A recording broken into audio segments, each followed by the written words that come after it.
25 years of being called the disappointment.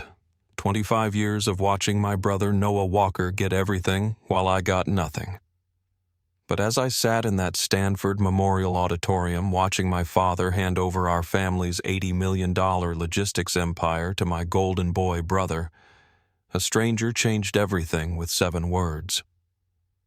They don't know who your real father is. What I discovered in that folder didn't just change my life. It destroyed theirs. My name is Evan Walker, or at least that's what I've been told my whole life. I'm 29 years old, and until 3 weeks ago, I was the forgotten son of the Walker Maritime Group shipping dynasty. You know the type of family I'm talking about. The ones with portraits and museum wings, summer compounds that have been in the family for generations, and enough money to make problems disappear with a phone call. Except I was their only problem they couldn't solve. My mother, Elaine Walker, is 53 years old and has never met a mirror she didn't love or a compliment she didn't expect.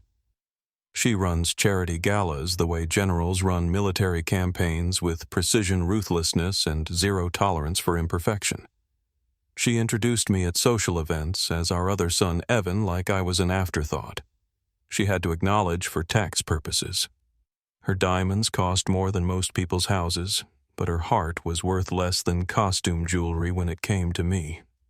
The man I called father for 25 years. Charles Walker built his shipping empire from his daddy's money and other people's sweat. 56 years old with silver hair that he swears turned that color from the stress of building his business, not from the stress of having me as a son. Though he's made that joke enough times at dinner parties.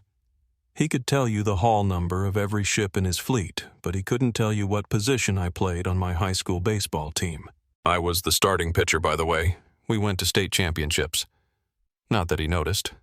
Then there's Noah, my older brother by 2 years, 31 years old, Stanford MBA, and God's gift to the shipping industry, if you believed our parents.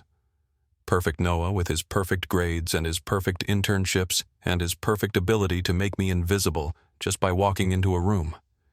He didn't even have to try to be the favorite. He was born for it, groomed for it, celebrated for it. Every report card, every trophy, every acceptance letter was framed and displayed like religious artifacts in our Westchester, New York mansion. But here's the thing about being the forgotten son. You learn to watch. You learn to listen. You learn to see things that people think they're hiding. Like how mother's smile never quite reached her eyes when she looked at father. Like how father's jaw clenched every time someone mentioned children resembling their parents. Like how Noah's confidence was as fragile as spun glass ready to shatter at the first real challenge. That graduation day at Stanford was supposed to be Noah's coronation, the day he officially became heir to the throne of Walker Maritime Group. The burgundy banners hung from every archway. The brass band played songs older than the buildings, and hundreds of America's finest families gathered to watch their children grab their golden tickets to the upper echelon of society. I drove myself there in my 2016 Ford F-150, the one with the dented bumper and the radio that only picked up AM stations. I parked it between a Lamborghini and a Bentley, both of which probably belonged to kids younger than me. My suit was off the rack from Macy's, the same one I wore to every family function where my presence was required but not wanted. Navy blue, nothing special, just like me, according to everyone who mattered. The usher looked at my invitation twice like he couldn't believe a Walker would arrive alone and underdressed.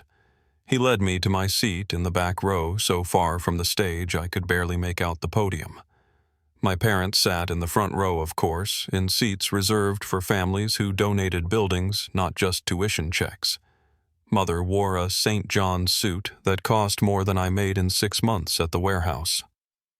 Father's cufflinks caught the light like tiny stars, each one worth a car payment. I should have left right then. I should have recognized this for what it was. Not just a graduation, but a public execution of any hope I had left of mattering to my family. But I stayed.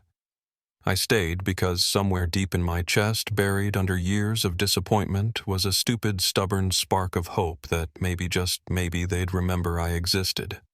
That spark was about to become a wildfire, and the woman walking toward me through the crowd was carrying the match. Isabel Delgado moved through the assembly like she owned every molecule of air in the building.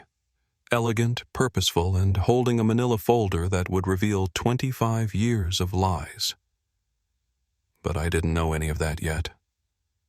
All I knew was that I was Evan Walker, the useless son sitting in the back row of my brother's triumph, about to discover that everything I thought I knew about myself was a carefully constructed lie. And the truth was worth more than every penny of the Walker fortune. The ceremony was about to begin, the last ceremony where I'd ever be called a Walker. And honestly, I couldn't wait to see their faces when they realized what they'd thrown away. Growing up in the Walker family meant living in Noah's shadow, except shadows are supposed to be dark and quiet. And Noah's shadow was lit up like Times Square with constant celebration and praise. Our Westchester, New York estate sprawled across 35 acres of manicured perfection with 2 distinct wings that might as well have been different universes. The East Wing belonged to Noah, a shrine to achievement with floor-to-ceiling displays of trophies, academic awards, and photographs of him shaking hands with senators, CEOs, and even a former senator at a national business forum. The West Wing was mine, decorated with participation ribbons and team photos where you had to squint to find me in the back row. "Noah, show your Uncle Martin Blake your Stanford acceptance letter," Mother would say at every family gathering, her perfectly manicured fingers adjusting his collar like he was a prize show. Her diamond rings caught the light with every gesture, throwing tiny rainbows across the room that seemed to land everywhere except on me. Then she'd glance my way with that practiced smile that never quite reached her eyes. Evan's still figuring things out. "Some people just bloom later, don't they?" Dear Uncle Martin would nod politely, but I caught the pity in his eyes. The same look you'd give a 3-legged dog that was trying its best to keep up with the pack. He'd pat my shoulder and slip me a $20 bill like I was 12 instead of 29. Probably thinking he was being kind to the family failure. I worked at one of our family shipping warehouses in Bayonne, and not in some executive training position either. I was a floor supervisor, which meant I loaded trucks, managed inventory, and dealt with union disputes over coffee breaks and overtime pay. Every morning my alarm went off at 4:45 a.m., and I'd drive through the dark to get there before the first shift started at 6:15. My hands had calluses that makeup couldn't hide, and I knew every forklift operator, every dock worker, and every truck driver by their first name. "Why do you insist on embarrassing us?" Father said one evening at dinner, examining my hands like they were covered in something contagious. He'd noticed the grease under my fingernails that no amount of scrubbing could remove. "Your brother's about to graduate from Stanford Business School, and you're content being a common laborer. Someone needs to know how the actual business runs," I replied, cutting into my steak with more force than necessary. "Those trucks don't load themselves, and those workers don't manage themselves either." Noah laughed. That easy, confident laugh of someone who'd never had to prove their worth. He adjusted his Omega Seamaster, the one Father gave him for getting into Stanford, making sure the gold caught the candlelight. "That's what we hire people for, little brother. Leaders don't need to get their hands dirty. They need vision, strategy, the ability to see the big picture. Hard to see the big picture when you've never looked at the small details," I shot back. Mother's fork clinked against her plate, the sound sharp as a judge's gavel. "Evan, please let's not ruin dinner with your warehouse wisdom. Noah's professor says he has the best strategic mind in his class." Of course he did. Noah's professors had been saying he was the best since pre-kindergarten when he finger-painted a blob that Mother swore looked like a Monet. Meanwhile, I could rebuild a diesel engine blindfolded, but that wasn't the kind of talent that got framed and hung in the family gallery. The graduation invitation arrived on a Tuesday, delivered by courier like it was a court summons. The envelope was heavier than my monthly bills combined, made from paper that felt like fabric, and money had a baby. Inside, the invitation was embossed with gold lettering that probably cost more than most people spent on their actual weddings.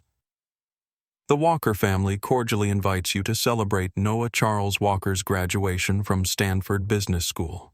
My name wasn't even listed as a host, just lumped in with the general admission crowd like I was a distant cousin instead of his brother.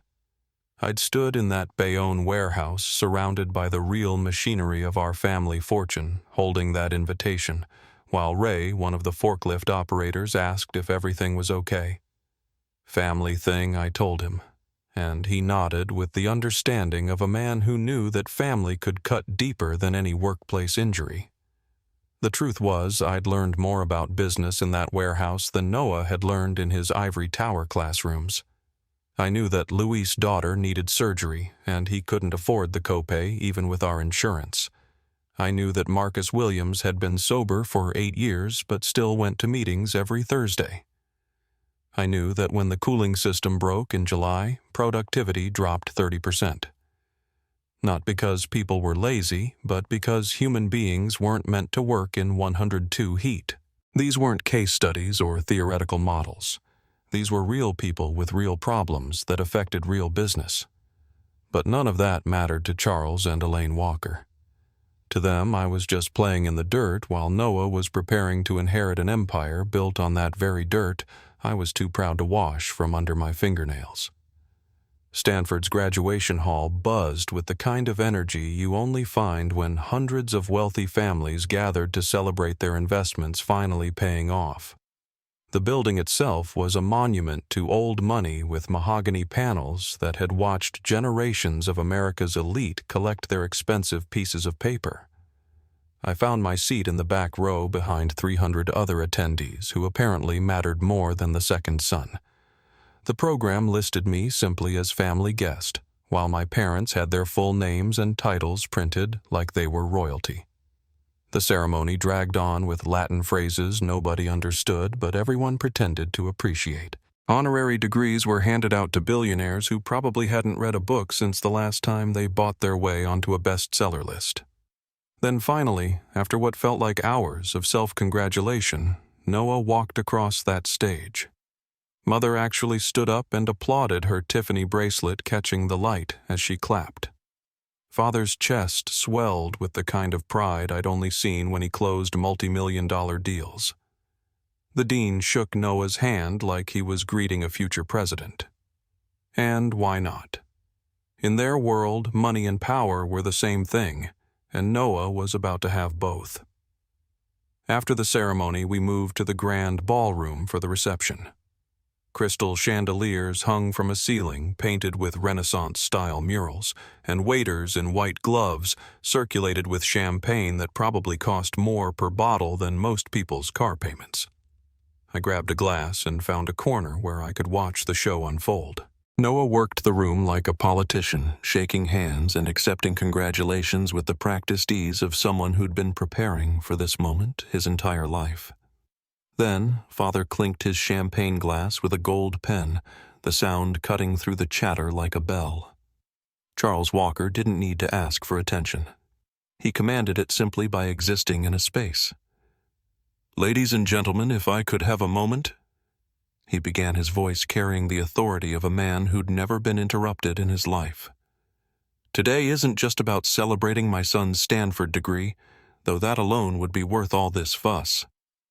Polite laughter rippled through the crowd. Mother stood beside him, her hand on his arm in a gesture that looked supportive but was probably just steadying herself after her 4th glass of champagne. "Today is about the future," Father continued, his voice growing stronger. "The future of Walker Maritime Group, a company my father built from nothing and that I've expanded into a $80 million enterprise." My stomach tightened. I knew where this was going, but hearing it announced publicly was like watching a car accident in slow motion. "It gives me great pleasure to announce that Noah will inherit everything." He paused for effect, his eyes scanning the crowd, but never finding mine. "The company, our 10 vintage car collection, including the 1967 Shelby GT500, our penthouse on Park Avenue, the house in Martha's Vineyard where we summer, and yes, even the Westchester, New York estate where both boys grew up. Both boys, that's how he referred to us. Noah by name me as an afterthought to the future CEO of Walker Maritime Group. Father raised his glass higher and the room erupted in applause. Business partners rushed forward to shake Noah's hand. Mother kissed his cheek, leaving a lipstick mark she immediately wiped away with her thumb in that motherly gesture I'd seen 1,000 times but never experienced myself. Photographers captured the moment for the society pages, the flash of cameras creating a strobe effect that made everything feel surreal. And I sat there invisible holding a glass of champagne that suddenly tasted like battery acid mixed with disappointment. Nothing. The word escaped my lips as a whisper. 25 years of loyalty, of work, of trying, and I get nothing. That's when I saw her. She moved through the crowd with a purpose that made everyone else look like they were standing still.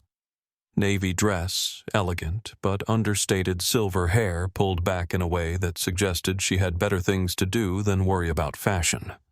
Her green eyes locked onto mine from across the room, and she walked straight toward me like a guided missile finding its target.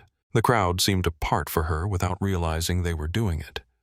She had that kind of presence that made people step aside instinctively the way you'd move for someone carrying something dangerous. She stopped directly in front of me, close enough that I could smell her perfume. Something expensive, but not overwhelming. "Evan Walker." "Yes?" I replied, confused. Why this stranger knew my name when half the people in this room probably didn't. She placed a manila folder in my hands with the kind of deliberate motion that suggested this was more than just paperwork. The folder was thick, heavy with what felt like the weight of secrets. "Your mother's been lying to you for 25 years. She said, her voice carrying a slight accent that might have been Spanish or Italian. "They don't know who your real father is." "What are you talking about?" My voice cracked slightly, the champagne glass trembling in my other hand. She leaned closer, her green eyes never leaving mine. "Open it when you're alone. Everything you thought you knew about yourself is wrong. Your real inheritance isn't here in this room full of peacocks pretending to be eagles. It's waiting for you in Houston." "Who are you?" I managed to ask, but she was already turning away. "Someone who's been waiting 25 years to deliver that folder," she said over her shoulder. "Your real family sends their regards." Then she vanished into the crowd as quickly as she'd appeared, leaving me standing there holding a folder that felt like it might contain either my destruction or my salvation. Around me the party continued. Noah was posing for photos with the dean. Mother was telling someone about their renovation plans for the house in Martha's Vineyard. Father was discussing stock portfolios with his golf buddies, and I stood there invisible as always, but now holding something that would make them all see me clearly for the first time in their lives. I left the reception immediately, walking past the valet station where teenagers in red jackets were juggling keys to cars worth more than houses. My beat-up 2016 Ford F-150 sat in the parking lot like a rust-spotted thumb among manicured fingers, surrounded by Bentleys, Ferraris, and Mercedes that gleamed under the Stanford floodlights. I climbed into my truck, locked the doors, and turned on the dome light that flickered twice before staying on just bright enough to read by. My hands shook as I opened the folder. The first document was a DNA test from 2001. The paper yellowed at the edges, but the words crystal clear. I read the conclusion 3 times before my brain accepted what my eyes were seeing. Probability of paternity between Charles Walker and Evan. 0%, 0%. Not 99.9% certain he was my father. 0%, absolutely no chance. The man who'd spent 25 years being disappointed in me wasn't even my father. The next page made my heart stop completely. A photograph of my mother, young and radiant in a way I'd never seen her, standing on Galveston Beach next to a man who looked like me in 20 years. Same dark eyes, same strong jaw, same broad shoulders that had always made me look different from Noah's lean runner's build. The man had his arm around my mother's waist, and she was looking at him with an expression I'd never seen her give Charles. Written on the back in faded blue ink, Elaine and Alejandro Galveston Beach, 2000. I flipped to the next document, a legal filing from Harris County Probate Court. Alejandro Delgado, Cuban-American shipping magnate, had died 3 months ago. His will, properly witnessed and notarized, contained a section highlighted in yellow. To my biological son Evan, whom I was never allowed to meet but have watched from afar, I leave my entire estate, including Delgado Global Logistics, all associated properties and personal assets totaling approximately $450 million. $450 million. I read the number again. That wasn't a typo. The warehouse supervisor who couldn't afford a new truck was apparently the heir to nearly $500 million. But the final page was what broke me. A letter in my mother's handwriting. The same elegant script that had signed dismissive notes to my teachers and cold birthday cards with just her name. No love preceding it. Charles can never know about that night. He's sterile from his racing accident in college, but he doesn't know it yet. The doctors told me privately when we were trying to conceive. I'm pregnant with your child, but this baby will be raised as a Walker. The Walker name opens doors. Your money never could. Don't contact me again. Your money means nothing compared to the social standing Charles provides. The child will have everything that matters, Elaine. Everything that matters.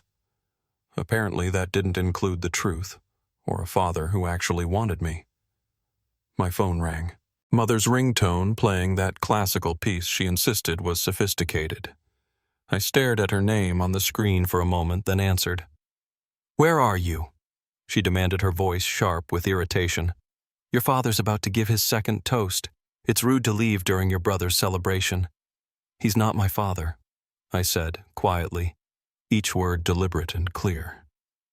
Silence stretched between us for so long I thought the call had dropped. Then, barely a whisper. "What did you just say, Galveston Beach 2000? Alejandro Delgado. Ring any bells, mother." I kept my voice steady, though my heart was pounding so hard I was sure she could hear it through the phone. "Or should I just read you this letter you wrote, the one where you admit Charles is sterile?" The line went dead. She'd hung up on me. 25 years of lies, and she couldn't even give me the courtesy of an explanation.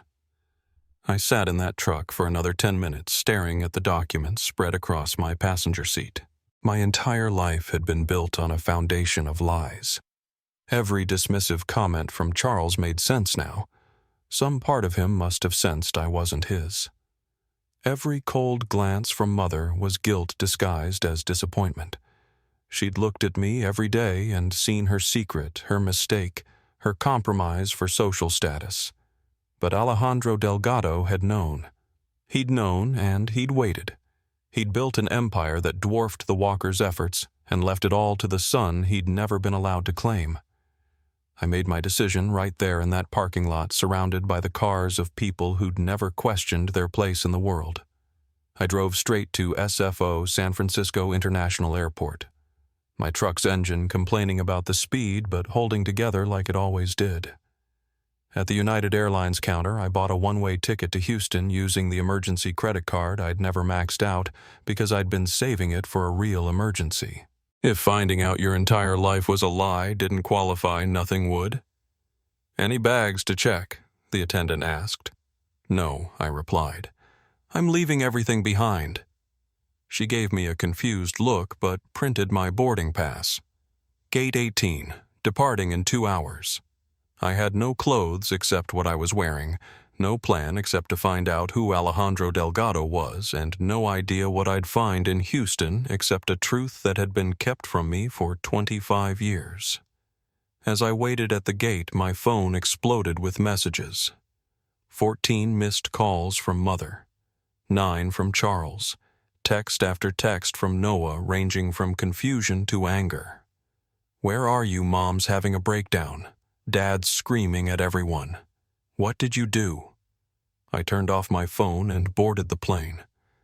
For the first time in my life, I wasn't running away from something. I was running toward it. Toward a father who'd wanted me, toward an inheritance that was actually mine, toward a truth that would destroy the Walker's carefully constructed world. The flight attendant asked if I wanted a drink. Champagne, I said, thinking of that bitter glass at Stanford. I'm celebrating. What's the occasion? She asked with a practiced smile. I just found out who I really am. The Delgado Global Logistics building in downtown Houston made Walker Maritime look like a lemonade stand run by children.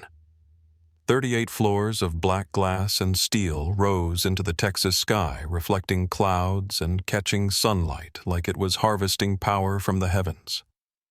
The lobby alone could have swallowed the entire Walker shipping headquarters with marble floors so polished I could see my nervous reflection walking across them. Security guards in suits that cost more than my truck nodded as I approached, like they'd been expecting me. Isabel Delgado met me in the executive boardroom on the 38th floor. The room had floor-to-ceiling windows overlooking Galveston Bay, where massive cargo ships moved in and out of port like choreographed dancers. She stood with her back to me initially watching the ships, then turned with that same purposeful grace I'd seen at Stanford. I'm your aunt, she said simply, like she was stating the weather. Alejandro was my brother. She gestured to a leather chair that probably cost more than I made in a month. I sat trying to process that this elegant woman was my family, my real family. She pulled up a presentation on the wall screen that materialized from what I'd thought was just a black wall. Your father built a shipping empire that makes the Walkers look like small-time operators. We move cargo through every major port from Houston to Rio de Janeiro. Delgado Global Logistics has contracts with governments, not just corporations. We don't just ship products, we move economies. The numbers on the screen made my head spin. Annual revenue in the billions, fleet sizes that dwarfed Walker's boutique operation, political connections that reached into the White House and beyond. The company's worth $450 million in liquid assets alone. She continued clicking through slides of properties, ships, and subsidiary companies, but the real value is in the contracts and connections. Your father spent 25 years building something that couldn't be ignored or dismissed, just like his son. My legs felt weak. $450 million. That's just the starting point. She handed me another folder. This one bound in leather with my name embossed in gold. Alejandro knew about you from the beginning. Your mother thought she was clever, but Alejandro had his own DNA test done when you were 2. A strand of your hair from a barber shop, if you can believe it. He's been watching you your entire life. She showed me surveillance photos that made my blood run cold and warm at the same time. There I was at high school graduation, looking lost. Even then, loading trucks at the warehouse, laughing with Ray and the guys won from last Christmas dinner at the Walker estate, where I sat at the far end of the table like an exile. In every photo I could see now what I'd missed then. Someone had been watching. Someone had cared enough to document these moments. Why didn't he contact me? My voice cracked despite my efforts to control it. Your mother threatened to destroy him if he tried. She had connections through Charles. Political leverage that could have made business difficult. But more than that, Alejandro was smart. He knew Charles was sterile from the beginning. Found out through a private investigator who accessed medical records from Charles's racing accident at Princeton. Charles had been told he might have fertility issues, but being Charles, he refused to believe it or get tested. Wait, if Charles is sterile, then how did Mother explain Noah Isabel's smile was sharp enough to cut glass? That's the beautiful part. Noah isn't Charles's son either. Your mother had an affair with Charles's business partner Martin Blake 2 years before you were born. That's why Noah got everything. Elaine had to keep Charles happy and distracted, or he might start asking questions about why his sons looked nothing like him. Martin Blake. Uncle Martin, who'd always been around, who'd always paid special attention to Noah, who'd always looked at him with a pride that went beyond family friend. It all made horrible, perfect sense. But here's the truly beautiful part. Isabel continued pulling up legal documents on the screen. The Walker fortune is built on contracts with Delgado Global Logistics. 65% of their shipping routes run through our ports. 78% of their international contracts are partnerships with our subsidiaries. And every single contract has a very interesting clause that Charles never bothered to read carefully. They can be terminated with 30 days' notice if the company is ever run by someone who isn't a biological walker. But Noah isn't a biological walker. I said, the implications hitting me like a physical force.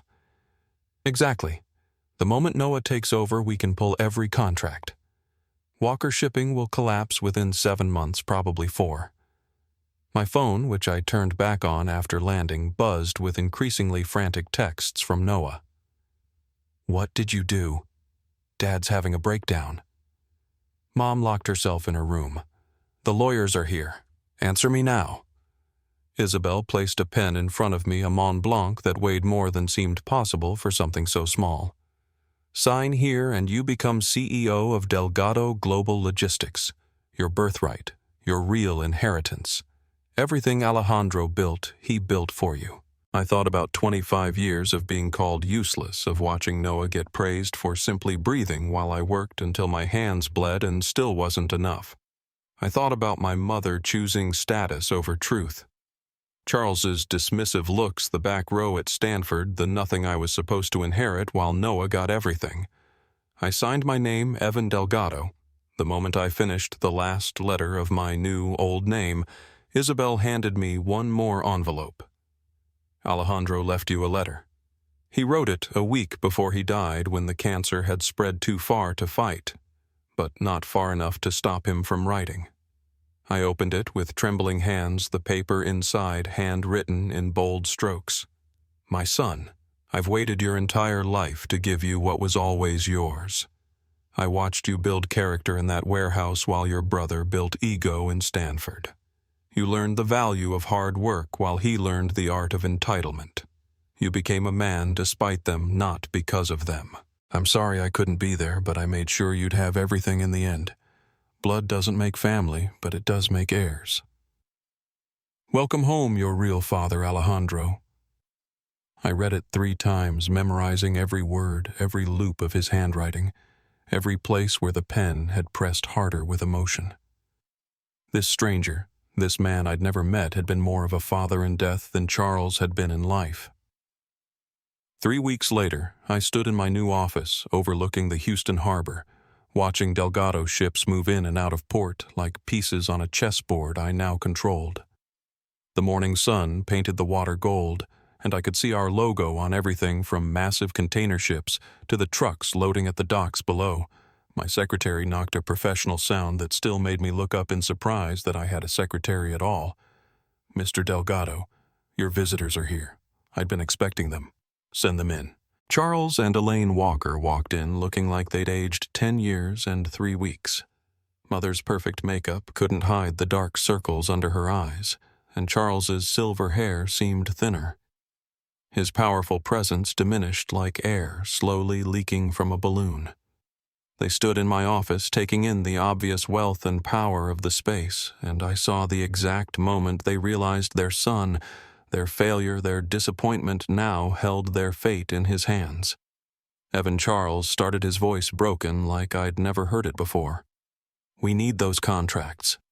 No, I said, simply turning from the window to face them.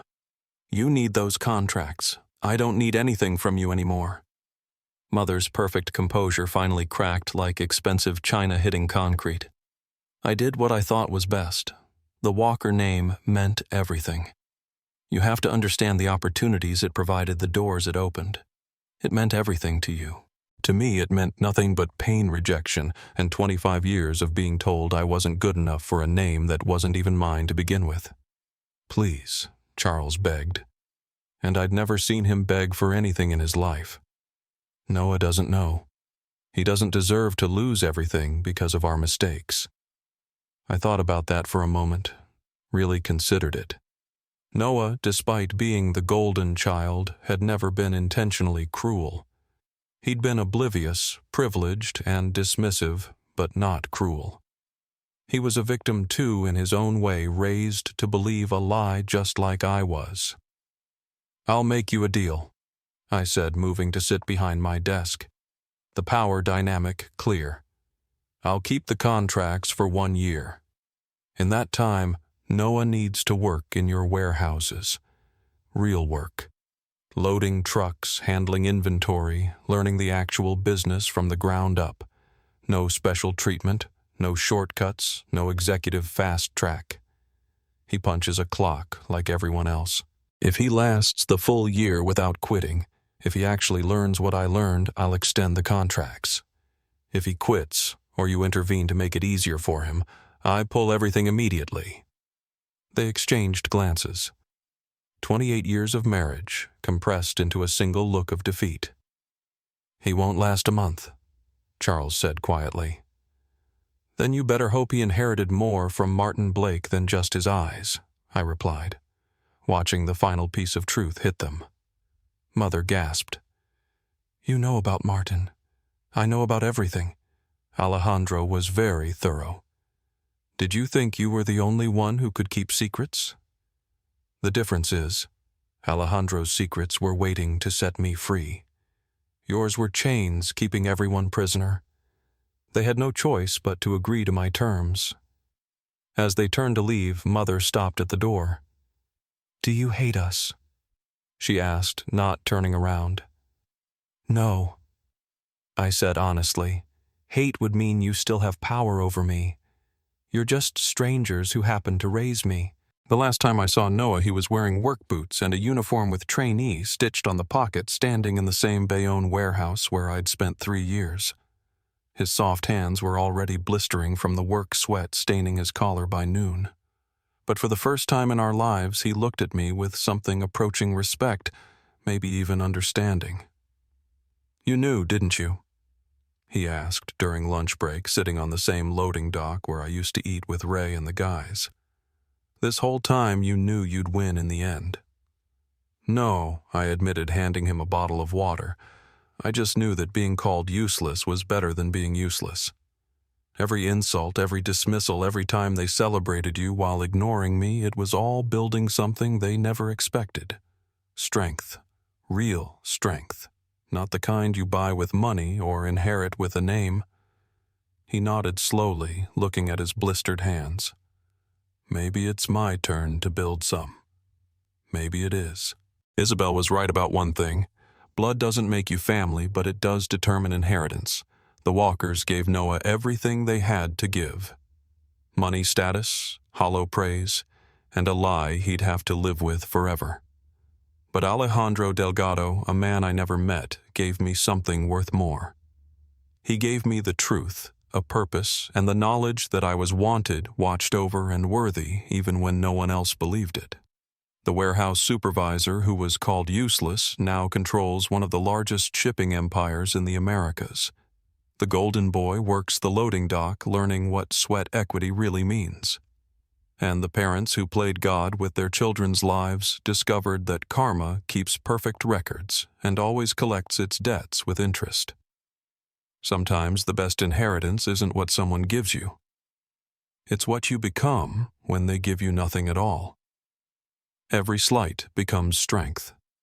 Every dismissal becomes determination. And every moment you're made to feel worthless becomes fuel for the fire that eventually burns down their house of lies. But I kept that folder, the one that changed everything.